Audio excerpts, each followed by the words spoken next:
नमस्कार। आज अंतर्राष्ट्रीय महिला दिवस की सभी दर्शकों को ढेर सारी शुभकामनाएं। आज अंतर्राष्ट्रीय महिला दिवस पर हम आपको दिखाने वाले हैं समाज से जुड़ी ऐसी खबर जो महिलाओं से संबंधित है। इस विशेष रिपोर्ट में आज आप देखेंगे जीविका दीदी के द्वारा संचालित की जा रही रसोई से, जो कि एक रेस्टोरेंट है।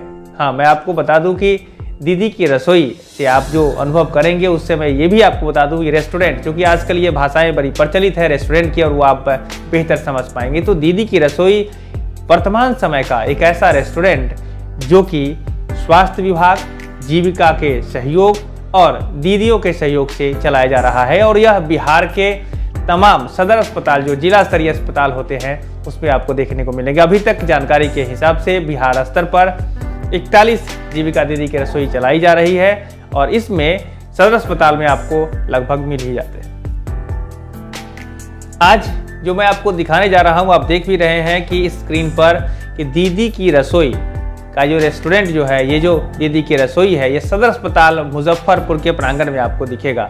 और यहाँ पर आने के बाद आप देखेंगे कि कितनी बेहतर व्यवस्था है। सबसे पहले मैं आपको दिखाना चाहूँगा यहाँ की व्यवस्था।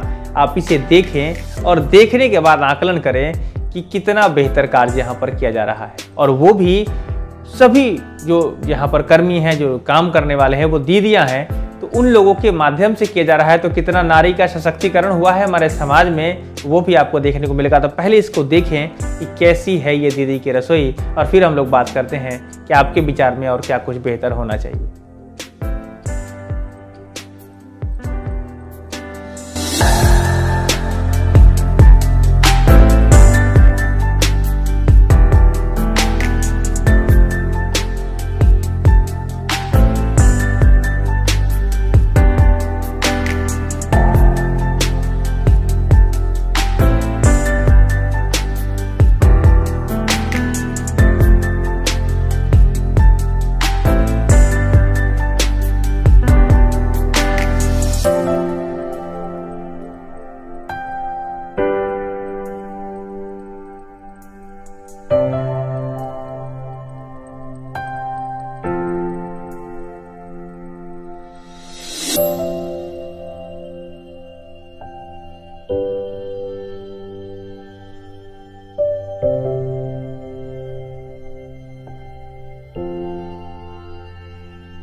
तो आपने देख लिया होगा कैसी है दीदी की रसोई और किस तरह का प्यार यहाँ पर लोगों को मिलता है, किस तरह से लोगों को भोजन मिलता है, कितनी साफ सफाई की व्यवस्था है।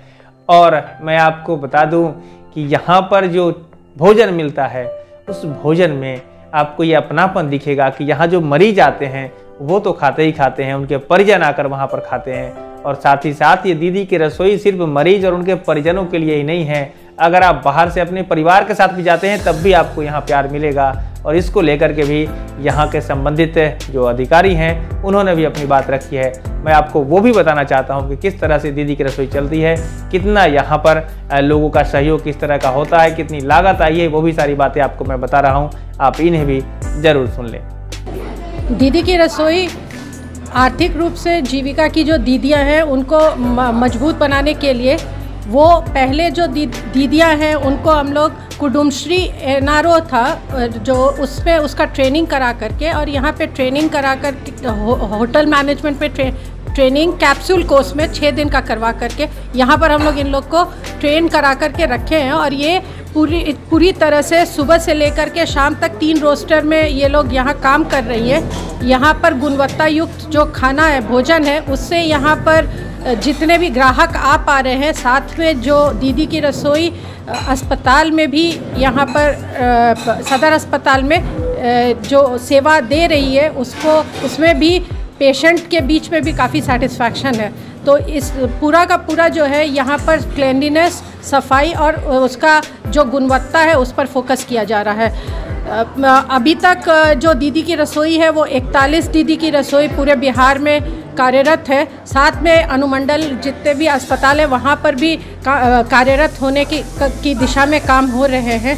और हम लोग यहाँ जो दीदी का रसोई है इसमें प्रोजेक्ट परियोजना की ओर से जो मदद यहाँ पे दिया गया है वो 26 लाख का है। और वो MOU है, राज्य स्तर पर एक MOU किया गया है जिसके तहत जो स्वास्थ्य विभाग है, स्वास्थ्य विभाग इंफ्रास्ट्रक्चर प्रोवाइड किया है। और हम लोग यहाँ पे जितना कुछ आप इक्विपमेंट सारा कुछ जो देख पा रहे हैं वो सारा दीदी की रसोई के तहत यहाँ जीविका की ओर से दिया गया है। आर्थिक रूप से कैसे उनको मददगार हो रही है दीदी? सबसे पहला चीज़ जो आप दीदी से मिलेंगे तो आप देखेंगे कि यहाँ पे दीदियाँ जो है वो काफ़ी आत्मविश्वास उनके अंदर में आ गया है, उनको एक अलग पहचान भी मिल रही है। और आर्थिक रूप से वो स्वावलंबी होने के कारण जो स्वावलंबी इस तरह से कि यहाँ पे जितनी दीदियाँ हैं, यहाँ पर 10 दीदियाँ कार्य कर रही हैं, 10 दीदियों को 3 शिफ्ट में काम कराया जा रहा है। तो वो दीदियाँ जो है वो उनको जो यहाँ पे मेहनत करने के एवज में उनका मेहनताना भी मिल रहा है हर माह में,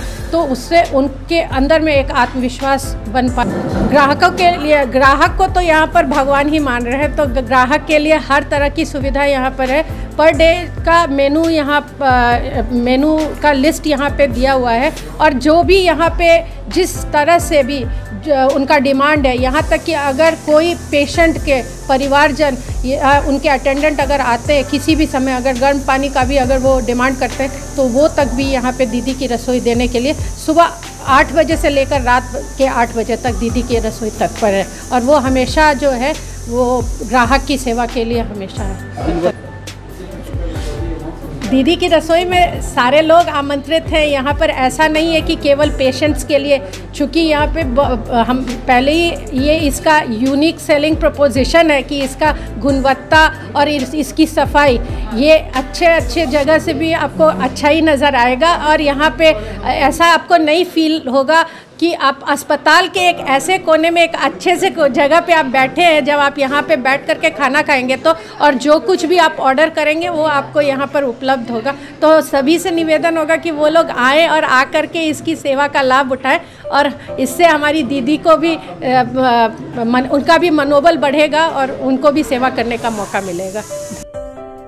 तो आपने जान लिया है कि किस तरह से यहाँ पर कार्य किया जा रहा है कि स्वास्थ्य विभाग के माध्यम से जो यहाँ पर इंफ्रास्ट्रक्चर बनाकर दिया गया है, और साथ ही साथ इसमें जो सामान है वो दीदी की रसोई जीविका के माध्यम से उपलब्ध कराया गया है। और इसमें जो लागत है वो 26 लाख का लागत जो है वो जीविका के माध्यम से लगाया गया है। और जो यहाँ पर घर है वो स्वास्थ्य विभाग के द्वारा बनाकर दिया गया है।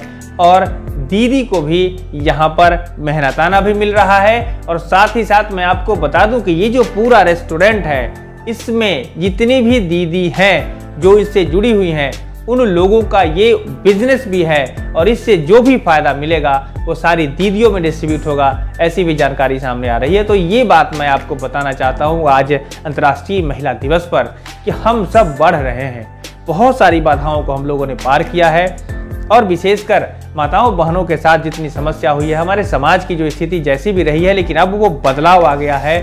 और आज हमारी बहू बेटियां, हमारे जो माताएं बहनें हैं वो कदम से कदम मिलाकर पुरुषों के साथ चल रही है। ऐसे में ये जरूर कहूँगा कि हमारी माताएं बहनें पहले पहले भी अगर धर्म ग्रंथ की बात भी अगर की जाए तो वहाँ पर भी ज़्यादा सक्षम रही हैं पुरुषों से। मैं एक पुरुष होने के नाते भी आपको मैं बताना चाहूँगा कि पुरुषों से ज़्यादा सक्षम रही हैं। और जब भी कोई ऐसी विपदा समस्या आती है जहाँ पर पुरुष और भगवान के द्वारा जब नहीं समाधान निकल पाया है तो देवियों ने अब ऐसा अपना रूप दिखाया, अवतार लिया कि वहाँ पर समस्या का निदान होता है। वर्तमान समय में भी मैं आपको कहना चाहूँगा कि आज जीविका की दीदी की रसोई जो मैंने आपको दिखाया है, यहाँ पर जिस तरह की व्यवस्था है वह आने वाले समय में हम आशा रखते हैं कि सभी दीदी जो हमारे समाज की बेहतरी के लिए सहयोग कर रही हैं, उनके माध्यम से सहयोग से जीविका के सभी दीदियों के और यहाँ के अधिकारी पदाधिकारियों के सहयोग से मरीज के लिए, अस्पताल के लिए और समाज के लिए ऐसी रसोई और ऐसी बेहतर भोजन का प्रबंध होगा जैसे लगेगा कि आपको घर में ही आप खाना खा रहे हैं। और इस तरह से बेहतर भोजन होगा, बेहतर समाज की व्यवस्था बनेगी। तो आज के लिए बस इतना ही। मैं कहूँगा कि एक बार यदि आप हमारे दर्शक बिहार से संबंध रखते हैं तो जरूर बिहार के उन दीदी की रसोई में आपके अपने जिला स्तर पर मिलेंगे। जहाँ पर जो सदर अस्पताल है, जहाँ पर जो जिला स्तरीय अस्पताल है, वहाँ पर जाकर पता करेंगे, आपको मिलेगा दीदी की, वहाँ पर दीदी की रसोई। और उसमें जाकर खाना जरूर खाएं, परिवार के साथ खाएं, अपनी बहू बेटियों के साथ जाएं। और जब आप वहाँ पर जाएंगे तो जरूर आप महसूस करें किस तरह हमारा समाज सशक्त हो रहा है, महिलाओं के प्रति किस तरह हम लोग उन्हें आगे बढ़ाने में सहयोग करें। तो इस तरह से आज के लिए बस इतना ही। मैं हूं अभिषेक आनंद, चौपाल समाचार के लिए धन्यवाद। इस वीडियो को ज़्यादा से ज़्यादा लोग तो शेयर करें। और मैं ये भी कहना चाहूँगा कि चौपाल समाचार से अगर नहीं जुड़े हैं तो जुड़ जाएं। समाज की वो हर खबर हम आपको दिखाते हैं जो समाज की बेहतरी के लिए होती है। ज़रूर जुड़ जाएं। फेसबुक पेज से भी आप हमें जुड़कर ज़रूर जुड़ें। साथ ही साथ यूट्यूब से भी आपने सब्सक्राइब अगर चैनल को नहीं किया, चैनल को सब्सक्राइब कर लें।